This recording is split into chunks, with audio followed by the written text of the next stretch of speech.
George Raihala is hitting the exercise bike, but not for a workout, for science.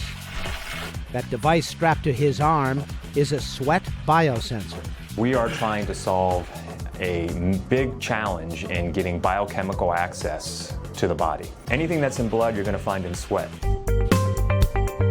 With support from the National Science Foundation, device engineer Jason Heikenfeld at the University of Cincinnati and a team are developing sweat biosensors with an eye toward revolutionizing medical diagnostics. 20 years from now, I think we'll look back at this and it'll be almost impossible to imagine life without this. Just as you go to the doctor and they draw blood, it'll be just like that, where you say, well, how can you actually practice medicine without having this new continuous measurement of my health in real time? Such non-invasive sensors could be life changers for cardiac care patients, organ transplant recipients, and people with diabetes. And it could go way beyond managing illness. Think about athletes fine-tuning their electrolytes for peak performance, or military pilots and others in high-pressure jobs monitoring their stress hormone levels.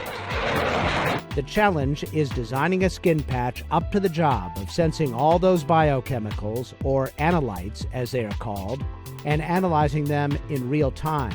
The major hurdles are I need to get sweat when I need it. I need to deal with a tiny sample volume and transport that to sensors. And then I have to do the right biology work to know which analytes actually might work in sweat and give me blood level information. They've also developed a gel to go under the sensor that stimulates just that little patch of skin to sweat. When we put together a fully integrated patch, it has in there the transport abilities to take the sweat off the skin surface, the sensors, the electronics, and the gel stimulant. So when might all this be ready to use? From an electronics perspective, we're trying to take, $20,000 benchtop equipment and put it on your body in a sweaty environment. Heikenfeld is part of a new startup company called Ekrin Systems that's working to bring sweat biosensing to the marketplace. To create a device like this, it really takes a multidisciplinary team, and I think that's what's exciting about what we're doing, is we're no longer just taking one aspect. It's not just technology, it's not just biology, we're really merging those two areas, and in order to do that, we're looking at chemistry and biology, as well as microfluidics. The biosensor George is wearing is the company's first product out of the gate. It's designed for athletes or people who work in hot places to assess their risk for heat stress and dehydration. And these are just the early days for the entire field.